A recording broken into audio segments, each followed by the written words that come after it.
أعوذ بالله من الشيطان الرجيم بسم الله الرحمن الرحيم رب اشرح لي صدري ويسر لي أمري واحلul 'uqdatam min lisani yafqahu qawli. Sa pagkakataon ito, ating pakikinggan ang ating kapatid na si kapatid Abdullah Gary sa kanyang tinatawag na pagyakap sa Islam. Kapatid na Gary, Assalamualaikum warahmatullahi wabarakatuh. Waalaikumsalam warahmatullahi wabarakatuh. Direct to the point tayo. Meron akong mga tanong. Unang tanong, paki-describe mo yung sarili mo nung yung mga nakuna mong pag-uugali dati. Sa maikling salita, siguro po ay masasabi ko na dati po ay isa po akong makasalanan ng tao. Nasa pagtatambal po talaga. Yun po talaga. Dati. Ngayon naman, sa pangalawang pangusap na pag-describe sa sarili mo, ano yung nabago, ano yung masasabi natin na pagbabago ngayon sa inyong buhay na? Malaki pong pinagbago sa aking sarili, lalo-lalo na po yung nakilala ko po yung nag-iisang tagapaglikha. Gaya ng sinabi niya, walang ibang Diyos na dapat sambahin maliban sa Kanya. At saka disiplina po sa sarili. Disiplina po talaga sa sarili. Gaya ng pagsamba pero unti-unti po natin yung nadidisiplina yung sarili po natin. Okay, maganda. So, ngayon naman, yung pangalawang tanong ko, ito yung kasunod. Kanino mo nalaman ng Islam at paano mo ito tinanggap ang Islam? So, ito na yung pwede ka nang magsalaysay ng story sa amin. Opo. Dati po yung Islam, dati po kasi nanirahan ako ng 14 years sa Mindanao. So, hindi naman bago sa akin yung tinatawag na Islam. Pero nang dumating ako dito sa Saudi, dito sa Middle East, hindi ko alam na yung kapatid ko talaga Islam na eh.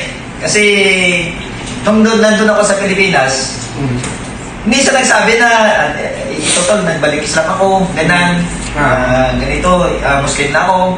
Nang dumating ako dito, sinabi niya, tol, nandito ka na, mas maganda, yakapin mo yung Islam. Tingnan mo yung sarili ko, tingnan mo yung pamamaraan ng aking pamumuhay. Yung ganun, sinabi niya sa akin. Sabi niya, try mo kaya na sumama doon sa dawa. Kaya yun try ko. Wala pa naman po talaga akong plano na magseryoso na magiging in the future, magiging Islam ako talaga ako. Oo. Yan po. Kaya sinubukan ko po na sumunod doon sa kanya. Kasi pumapasok sa dawa doon sa kabila. Yan. Pinakilala niya doon sa akin, yung pagdating ko doon sa dawa, pinakilala sa akin yung Muslim, yung Islam, kalagaan ng Islam, at saka pamamaraan ng pamumuhay ng isang Islam. Kaya nakita ko na malaki talaga yung pinagkaiba. Nung dati, baliwala lang. Okay lang kahit anong gusto mong gawin, magawa mo. Pero nung nakilala ko yung Islam, may yung talagang guide sa pamamaraan sa pag-araw-araw nating pamumuhay. Yun talaga. Kahit na papasok ka ng bahay, mayroong dasal. Paglabas mo ng bahay, mayroong ding dasal. Nung dati kasi hindi natin ginagawa yun eh. Oo. Kahit bago tayo mag-umpisa kumain, mayroong dasal, gano'n. Yun ako siguro. So, sabihin ito yung mga dahilan katulad ng pagdarasal na nagustuhan mo sa pag-araw Islam. Opo, yung una-una po yung pagkilala talaga sa nag-iisang tagapaglikha. Pangalawa yung pamamaraan ng pamumuhay, yung pagsalamuha sa kapwa, ganun. Yung magsalam talaga, minsan nga, nag-aaka pa. Yung dati natin yung ano ba yung tawag ito, yung kinawalian natin dati, wala talaga eh. Talagang, yun, ayon sa kakilala, ganun na. Talagang dito sa Islam, yung nakilala ko, yung tunay na kapatiran talaga. So, sa madaling salita, i-clear lang natin sa pamagitan ng iyong kapatid. Nakilala ko po yung Islam sa pamagitan ng aming kapatid. Siya yung ginamit ng instrumento ng Diyos. Opo. Actually, nag-share tayo ng picture natin kasama yung iyong mga kapatid, right? Opo, So, opo. kasi doon sa picture, marami kang kapatid doon. Ilan lahat kayo magkakapatid? Bali, apat po kami dito magkakapatid. Tapos kasama din po namin yung mga asawa namin dito. Okay. Opo. Tapos yung mga pinsan ko na dito. Okay. So, sabihin, sa pamilya nyo, ilan na kayong balik Islam sa ngayon? Bali, apat po kami. Tapos yung naiwan doon, yung isa pastor ng Protestant. So mas maganda dahil kumaga marami na kayong Muslim sa inyong pamilya, mismo kapatid mo mismo, napakaganda yan, malaking advantage talaga yan, matibay, pagkaganyan.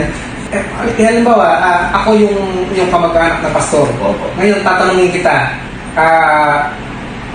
Gary, sino ba si Allah? Paano mo ipapaliwanag sa akin po sa ayon sa inyong katuruan? Yun lang po siguro sa maikling salita, yung sa surah Al-Ikhlas, yung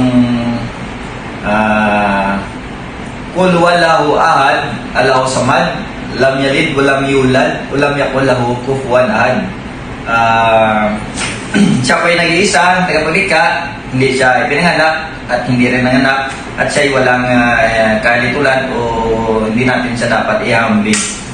Yun lang po siguro yung ipapakilala ko sa kanya na siya si Allah. Okay. Nag-iisang At tagapaglikha. yun ay actually nakasulat nakatala sa Banal na Quran, chapter 112. Po. Ito yung tinatawag na Surah Al-Ikhlas na ang sabihin ay ang kabanata ng kadalisayan. Ayan. So, okay, napakaganda, no? Ngayon, ito na, magbigay kami sa amin ng tinatawag na mensahe bilang payo, payong kapatid or kababayan, huling mensahe. Sige. So, payo ko sa ating mga kapatid at saka sa sarili ko na dapat talaga po ay kilalanin mo natin si Allah